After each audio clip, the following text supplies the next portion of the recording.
Ada berapa perkara mujizat yang terjadi bentuknya hukuman. Tiba-tiba cabut nyawa, Allah yang bisa membangkitkan bisa juga mencabut nyawa seseorang. Jangan doakan gini ya, ini salah, mujizat yang begini jangan dicari. Tapi bisa terjadi. Misalnya orang menganiaya, meskipun jemaat tetap harus melalui jalan penderitaan. Kita semua yang mau masuk kerajaan surga itu jalan sempit. Tapi ada kalanya Tuhan menunjukkan glorinya. Petrus keluar dari penjara, gempa bumi. Itu gak mungkin, bukan gempa bumi. Kalau gempa bumi itu Paulus. Petrus juga pernah keluar dari penjara waktu mereka berdoa itu loh. Mereka berdoa untuk mujizat, waktu mujizat terjadi mereka gak percaya. Mereka kira pembantunya yang bernama Roda itu mengada-ngada. Roda ini yang ngada-ngada, ini mungkin namanya roda, ini rodanya kurang berputar. Ternyata Petrus di depan pintu, tahu gak kejadiannya? Pintu otomatis pertama di dunia itu bukan di mall. Di penjara Petrus. Petrus kira dia dapat penglihatan, kenakan sabukmu, kenakan pakaianmu. Lalu Petrus disuruh berdiri, runtuh sendiri. Tanpa gempa bumi seperti Paulus di Filipi. Dia berjalan, tiba-tiba penjara itu buka sendiri. Gerbangnya buka sendiri, itu kayak pintu otomatis kan? Buka sendiri. Lalu sampai dia keluar, dia baru sadar. Ini bukan mimpi, gua kira mimpi kali ya. Nggak mimpi, dia kembali pergi ke rumah. Rumahnya Yohanes Markus. Kemungkinan besar ya rumah itu sama yang loteng tadi itu untuk Pentakosta. Rumah yang sama untuk perjamuan suci, ternyata sama tuh rumahnya. Kayaknya mungkin ya, tidak ditulis di Alkitab. Kemarin saya di Israel, saya sedikit bagi-bagi apa yang saya pelajari secara pribadi. Karena pertanyaan saya bukan pertanyaan biasa. Saya biasanya tanya sesuatu yang jelimet. Karena saya sudah punya dasar-dasar Alkitab yang cukup baiklah untuk memulai. Saya tanya, kemungkinan besar Yesus kan selalu pelayanannya di Galilea tuh, di atas tuh, Kapernaum. Yesus sekali-kali ke Yerusalem, mungkin ada orang yang menjadi bukan penggemar aja, tapi menjadi pengikut Kristus. Siapa tahu, tidak ditulis di kitab suci, tetapi mungkin ada korelasi antara yang punya tempat loteng Pentakosta itu yang menjadi tempat perjamuan kudus juga, perjamuan terakhir. Itu tempat, kayaknya ada hubungan sama Getsemani. Sekarang Getsemani menjadi tempat pariwisata rohani. Tapi zaman dulu Getsemani itu taman yang dipelihara. Gak mungkin kan Anda bisa masuk ke taman tetangga kalau gak minta izin. Getsemani itu ada yang punya. Kuburan itu dulu semua juga ada yang punya. Yusuf Arimatea. Bedanya kuburan orang miskin dan orang kaya. Orang miskin cuma gua gitu aja ditutup dengan batu. Orang kaya itu ada ukirannya. Yusuf Arimatea itu ada carvingnya. Gak bisa sembarangan masuk ke gua. Gua itu ada yang punya. Zaman dulu bukan tanah, sertifikatnya gua. Hak milik, hak guna bangunannya. Getsemani itu punya siapa? Kemungkinan punya Yohanes Markus, kemenakan Barnabas yang menjadi pertikaiannya, argumentasinya dengan Paulus. Yohanes Markus itu ternyata anak orang yang super kaya. Makanya itu dia meninggalkan pelayanan karena dia masih cinta dunia. Nantinya dia bertobat lagi. Dia sungguh-sungguh sepenuh hati karena dia punya panggilan, dia lari.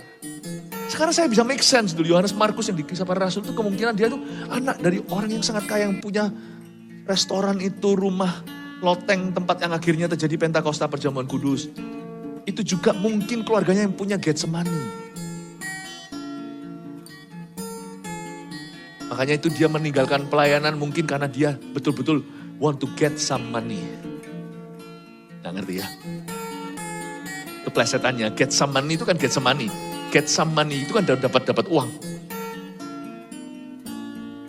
Sekarang semua jadi make sense bagi saya. Sedikit aja cerita, saya masih menggebu-gebu nih. Belajar sesuatu, banyak hal yang histori, yang baru. Banyak sesuatu yang sifatnya arkeologi dan histori. Senang sekali. Kembali ke mujizat tadi, tetap tidak melenceng daripada tema utama kita. Yesus itu, kasus orang kusta ini bukanlah kasus kesembuhan biasa. Mujizat itu terjadinya banyak seperti Petrus lepas dari penjara, Paulus mengalami gempa lepas dari penjara Filipi. Mujizat itu hanya dibatasi hanya dengan instant healing atau kesembuhan badan. Ada banyak kasus-kasus mujizat seperti bisa memiliki bayi sekalipun melalui situasi yang tidak memungkinkan. Kapak mengapung di dalam dunia kerja, terjadi penyertaan Allah. Mujizat perlindungan itu dahsyat luar biasa di zaman Hizkia. Mereka perang kok bisa musuhnya itu bunuh-bunuhan. Berapa ratus ribu tentara mati begitu saja.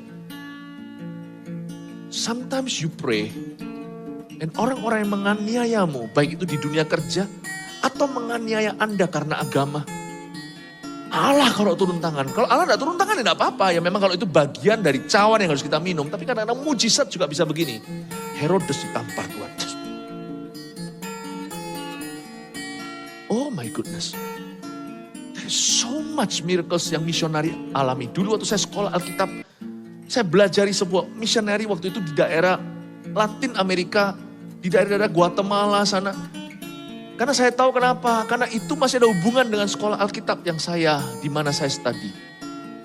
Itu orangnya pergi, itu ditembak, memang bukan harinya untuk dia mati. Di belakang dia itu ada figura, dia itu dipojokkan, langsung ditembak, dor. Karena dia misionaris dari Amerika Utara, memberitakan Injil di daerah sekitar Guatemala. Dor. Larilah semua terbirit-birit, mau tahu kenapa? Aneh, dia juga gak tahu, dia tutup mata kan. Meskipun dia siap mati. Tapi kan gak semua, kita semua pasti ada rasa takut. Iman itu bukanlah absennya rasa takut. Iman itu mengatasi rasa takut. Waktu dia melek mata, lihat. Tak ada satupun peluru yang menembus dia. Padahal dia berdiri di depan figura itu pelurunya masuk di sana semua. Apakah dia itu tembus pandang? Then you can claim itu miracle. Jika diberkati, silakan membagikan untuk memberkati orang lain.